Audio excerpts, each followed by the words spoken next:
ચાલો આજે એક ખૂબ જ રસપ્રદ સિસ્ટમની અંદરની વાત જાણીએ. આપણે આસપાસ જોઈએ તો ઇલેક્ટ્રિક કારથી લઈને મોટા ડેટા સેન્ટર સુધી બધું જ બેટરી પર ચાલે છે.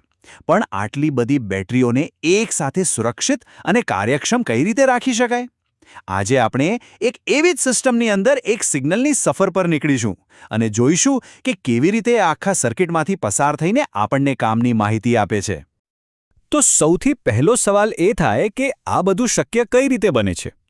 કોઈપણ જટિલ ઉપકરણ, ભલે એ ઇલેક્ટ્રિક વાહન હોય કે કોઈ મોટું ડેટા સેન્ટર, એમાં ઘણા બધા પાવર સોર્સ હોય છે. તે બધા પર એકસાથે અને એ પણ સચોટ રીતે નજર રાખવી એ ખરેખર એક મોટો પડકાર છે. આજના વિશ્લેષણમાં આપણે એ જ પડકારનો ઉકેલ સમજવાના છીએ. આપણી સામે જે આ બ્લોક ડાયાગ્રામ છે એ જ છે આજની સફરનો નકશો. આપણે શરૂઆત કરીશું સીધા બેટરી સેલ્સથી અને સિગ્નલની પાછળ જઈશું જ્યાં સુધી આપણને ડેટા આઉટપુટ ન મળી જાય. રસ્તામાં આવતો દરેક બ્લોક એક અગત્યનું મુકામ છે જે આપણને આખી પ્રક્રિયા સમજાવશે. તો ચાલો શરૂ કરીએ. આપણી સફરની શરૂઆત થાય છે એકદમ મૂળથી, એટલે કે બેટરી સેલ્સથી. અહીંથી જ બધી માહિતીનો જન્મ થાય છે અને આપણી સિસ્ટમનું પહેલું કામ છે આ માહિતીને બરાબર પકડવાનું. તો આખી વાતનો સાર શું છે? આ સિસ્ટમનો હેતુ એકદમ સ્પષ્ટ છે. દરેક બેટરી સેલમાંથી નીકળતા એનાલોગ વોલ્ટેજને માપવો અને એ બધી માહિતીને એક જગ્યાએ લાવીને પ્રોસેસ કરવી. કારણ કે વિચાર કરો, જો એક પણ સેલ ગડબડ કરે ને તો આખી સિસ્ટમ જોખમમાં મુકાઈ શકે છે. એટલે સેફટી અને એફિશિયન્સીની શરૂઆત અહીંથી જ થાય છે. સારું, તો હવે સિગ્નલના રસ્તામાં જે પહેલો મોટો પડાવ આવે છે તેની વાત કરીએ. જ્યારે તમારી પાસે ઇનપુટ ઘણા બધા હોય પણ એને પ્રોસેસ કરવા માટે રસ્તો એક જ હોય, ત્યારે કોઈ ટ્રાફિક કંટ્રોલર તો જોઈએ ને. બસ અહીં જ એન્ટ્રી થાય છે મલ્ટિપ્લેક્સરની. હવે આ ડાયાગ્રામમાં જુઓ તો બધા બેટરી સેલ્સમાંથી આવતા સિગ્નલ CD4051 નામના એક બ્લોકમાં ભેગા થાય છે. આ જ છે આપણો ટ્રાફિક કંટ્રોલર, મલ્ટિપ્લેક્સર, અથવા ટૂંકમાં કહીએ તો મક્સ. એક ગેટકીપરની જેમ નક્કી કરે છે કે કયા સિગ્નલને આગળ જવાની પરવાનગી આપવી. આ મલ્ટિપ્લેક્સર એટલે શું? એને સમજવાની સૌથી સહેલી રીત છે રેલવેનો પાટો બદલવાની સ્વિચ. જેમ એ સ્વિચ નક્કી કરે છે કે ઘણી બધી ટ્રેનમાંથી કઈ એક ટ્રેન મુખ્ય ટ્રેક પર જશે, બસ એ જ રીતે મ્યુએક્સ નક્કી કરે છે કે કયા બેટરી સેલનો વોલ્ટેજ સિગ્નલ આગળ જશે. એક સમયે ફક્ત એક જ. આપણી આ સર્કિટમાં જે CD4051 છે ને, એ 8માંથી એક સિલેક્ટ કરે છે. એટલે કે એ 8 અલગ-અલગ બેટરી સેલ્સમાંથી કોઈ એકને પસંદ કરી શકે છે. પણ એને કઈ રીતે ખબર પડે કે કોને પસંદ કરવાનો?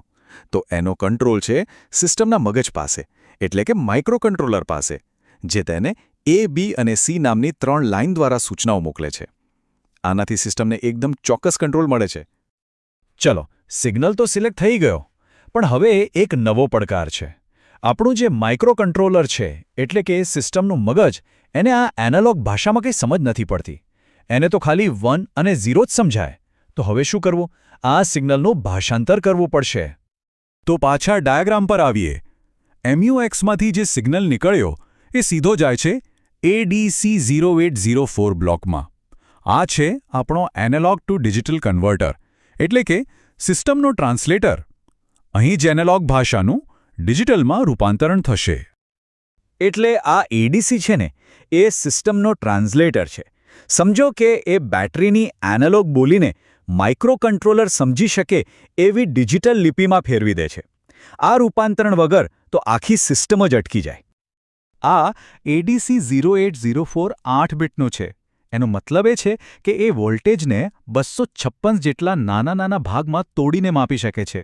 એટલે માપણી એકદમ ચોક્કસ થાય અને પછી આ ડિજિટલ ડેટાને એક ખાસ ડેટા હાઇવે પર મોકલી દેવાય છે, જ્યાંથી સિસ્ટમનું મગજ, એટલે કે માઇક્રોકન્ટ્રોલર, તેને આસાનીથી વાંચી શકે છે. ચાલો ભાઈ, ડેટા તો હવે ડિજિટલ થઈ ગયો. હવે એને મોકલવાનો છે સીધો કમાન્ડ સેન્ટરમાં, એવી જગ્યાએ જ્યાં આખી પ્રક્રિયાનું સંચાલન થાય છે, જ્યાં બધા નિર્ણયો લેવાય છે અને જ્યાંથી આદેશો છૂટે છે. ડાયાગ્રામમાં જોશો તો ખ્યાલ આવશે. ADCમાંથી આવતો ડેટા સીધો 8051 માઇક્રોકન્ટ્રોલર નામના બ્લોકમાં જાય છે. પણ જરા જુઓ, તીર ખાલી અંદર નથી આવતા, એમાંથી બહાર પણ જાય છે મક્સ તરફ. આનું મતલબ શું? મતલબ સાફ છે.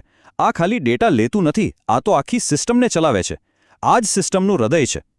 માઇક્રોકન્ટ્રોલર આ જ છે આખી સિસ્ટમનું મગજ. એક નાનકડી ચિપ પણ કામ એક આખા કમ્પ્યુટરનું. એ મક્સને કહે છે કે કયો સેલ ચેક કરવાનો, એડીસીને કહે છે કે ક્યારે કન્વર્ઝન ચાલુ કરવાનું, જાણે કોઈ ઓર્કેસ્ટ્રાનો કંડક્ટર હોય જે બધાને પોતાના ઇશારા પર કંટ્રોલ કરે. તો ટૂંકમાં એનું કામ શું?